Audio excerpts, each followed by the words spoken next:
इनकी नज़रें टिकी हुई हैं, उन्हें एक इंतज़ार है फैसले का। फैसला किस पक्ष किसके तरफ आता है ये तो अभी नहीं बताया जा सकता, लेकिन फैसला जल्द आने वाला है, ये तय है। बात अगर जेल की हो तो क्यों ना सीमांत का ओपन स्टूडियो जेल के ठीक सामने से शुरू कर दिया जाए।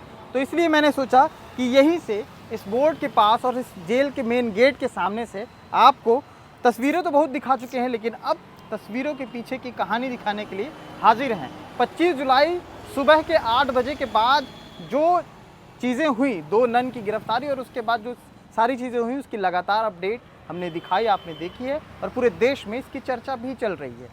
अब कहीं ना कहीं आज की तारीख में फैसले की सुगबुगाहट देखी जा रही है। ऐसे में क्या कुछ अपडेट आया है नया, ये बताने के लिए हमारे साथ फिर से मौजूद हैं डॉक्टर हितेश शर्मा, वरिष्ठ पत्रकार हैं और पहले भी रूबरू हो चुके हैं। स्पष्टता से आप इन्हें सुन पाते हैं और देख पाते हैं। इस बार फिर से मैं इन्हें लेकर के आया हूं और ग्राउंड रिपोर्ट सुबह से आप कर रहे हैं। अभी एक चीज़ निकल के आई है कि एनआईए की जांच अभी चल रही है और साथ ही साथ कुछ फैसले को लेकर के भी कुछ बात है। क्या है उसके पीछे डिटेल? देखिए, 25 जुलाई की घटना के बाद से ही पूरे देश का केंद्र छत्तीसगढ़ का दुर्ग हो गया जी। छत्तीसगढ़ का दुर्ग वैसे तो पॉलिटिक्स का केंद्र शुरू से रहा है, बड़े बड़े दिग्गज कांग्रेस बीजेपी के इसी दुर्ग से रहे, राजनीति की पाठशाला रही है।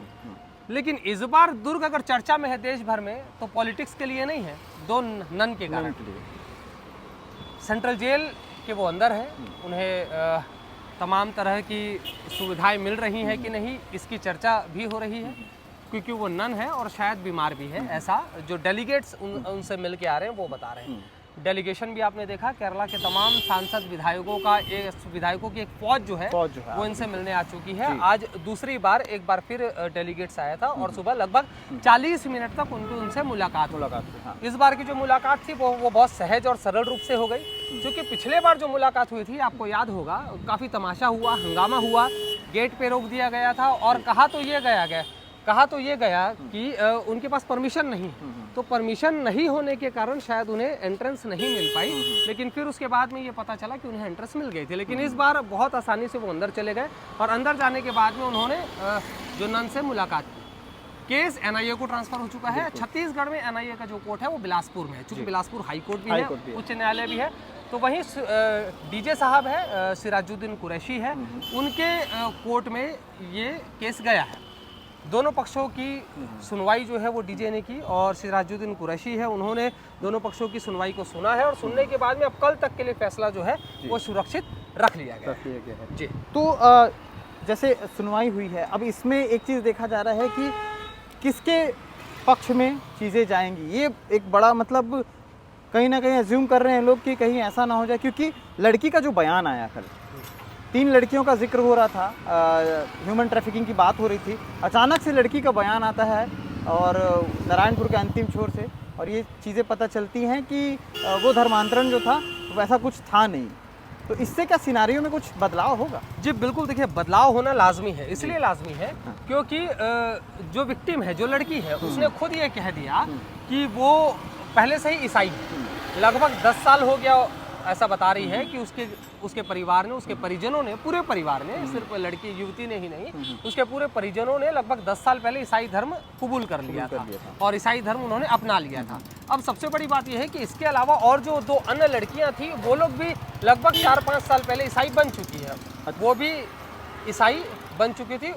और अब इस पूरे मामले पर जो लड़की का बयान आया, उस लड़की का बयान आने के बाद में कहीं ना कहीं अंदर खाने खलबली है। खलबली इसलिए है कि जब लड़की ने कह दिया कि वो पहले से ईसाई थी तो धर्मांतरण का तो कोई सवाल ही नहीं उठता। बिल्कुल। अब ऐसे में अब बात आ रही है ह्यूमन ट्रैफिकिंग वाली, तो बताया जा रहा है कि लड़कियां जो है वो बालिग है और बालिग लड़की है और लड़की ने बयान दिया है कि वो अपनी मर्जी से जा रही थी। अच्छा। अब इसमें देखिए पहला सवाल ये है सीमांत कि अगर मान लीजिए सीमांत जी उन लड़कियों ने ये बयान दिया है तो बयान देने में 1 हफ्ता क्यों लग गया? मीडिया के सामने लड़कियां 1 हफ्ते बाद क्यों आई? सवाल कई खड़े होंगे। अभी इतनी आसानी से केस हमें जितना उलझा हुआ दिख रहा है उससे कहीं ज्यादा उलझा हुआ है। हम ऐसा सोच रहे हैं कि ये केस बहुत जल्दी सुलझ जाएगा और ये केस उतना और उलझेगा, क्योंकि देखिए लड़कियां 25 तारीख की घटना है, 25 तारीख को लड़कियों ने बयान दिया। उस समय जो बयान था उसमें ऐसा कुछ नहीं बोला, वो बयान अलग था। आजकल में जो लड़कियों का बयान आया है वो बयान अलग आ रहा है, तो कहीं ना कहीं जो बयान जो इनका अलग आया है उस बयान को माध्यम बना के, उस बयान को आधार बना के अब कहीं ना कहीं जो पीड़ित पक्ष के वकील हैं, जो नन के वकील हैं, वो एनआईए के सामने पूरी बात कर रहे हैं। अब इसमें बजरंग दल के जो वकील है वो अपनी बात कहेंगे। तो इन सारे इस पूरे मामले पर अब अभी तो कई परतें खुलेंगी और कई कलैयां भी खुलते जाएगी। जिस तरह से प्याज की एक एक परत खुलती है वैसे एक एक परत अभी खुलेगी और सारी कलैयां खुलने के बाद ही ये पता चल पाएगा कि आखिर इसमें सही कौन है और गलत कौन है। बोलते हैं कि एनआईए में अगर कोई रिपोर्ट आती है तो बड़ा टाइम लग जाता है जांच होने में और फैसला होने में, ऐसा बताते हैं। ह्यूमन ट्रैफिकिंग को लेकर खासकर बहुत सारे मामले जो हैं अभी भी पेंडिंग पे हैं, उस पर जांच चल रही है। देखिए बहुत सारे जब मामले सामने आते हैं तो न्यायपालिका ने एक अच्छी व्यवस्था की, फास्ट ट्रैक कोर्ट की, आपको याद होगा एक फास्ट ट्रैक कोर्ट बना। फास्ट ट्रैक कोर्ट इसलिए बना कि इस तरीके के यदि कोई मामले आते हैं, जैसे धर्मांतरण का हुआ, कोई ह्यूमन ट्रैफिकिंग का हुआ, कुछ और ऐसे मामले होते हैं जो कि फास्ट ट्रैक कोर्ट में जाने चाहिए, तो ऐसे कोर्ट में जब कोई मामले जाते हैं तो फौरी तौर पर उनकी सुनवाई होती है। आप समझिए इस बात को कि कल जो है एनआईए की कोर्ट में ये केस गया, आज सुनवाई होगी। आप समझिए 24 घंटे में सुनवाई हो गई। अब 24 घंटे में सुनवाई हो गई है तो पूरी उम्मीद है कि आने वाले 48 घंटे में इसका फैसला भी आ जाएगा। आपको और हमें बहुत ज़्यादा इंतजार करने की आवश्यकता नहीं है। जो दूध का दूध और पानी का पानी, जो सच्चाई होगी वो मुझे लग रहा है बमुश्किल अधिकतम 48 घंटे में इस केस का फैसला आ जाएगा और पता चल जाएगा कि आखिर इसके सत्य तथ्य क्या है।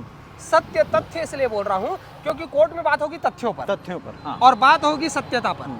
उन लड़कियों का भी बयान लिया जाएगा, नन का भी बयान लिया जाएगा। नन आखिर वहाँ से यहाँ क्यों आई, ये एक बड़ा सवाल है, ये पूछा जाएगा। और इस पूरे मामले पर जितनी परतें खुलेंगी उतना ज़्यादा ये जो केस है ये लोगों को सामने आ पाएगा। क्योंकि देखिए धर्मांतरण एक बहुत बड़ा मुद्दा है, खासकर छत्तीसगढ़, झारखंड, उड़ीसा, इन इलाकों में धर्मांतरण अधिकतम होते हैं। हमने देखा है, जैसे हमने जब पिछली बार बात की थी तो हमने बताया था कि उत्तर छत्तीसगढ़ और दक्षिण छत्तीसगढ़, उत्तर छत्तीसगढ़ मतलब जशपुर और रायगढ़ वो वाला जो इलाका है, सरगुजा वाला, वहाँ बहुत ज़्यादा धर्मांतरण होते हैं।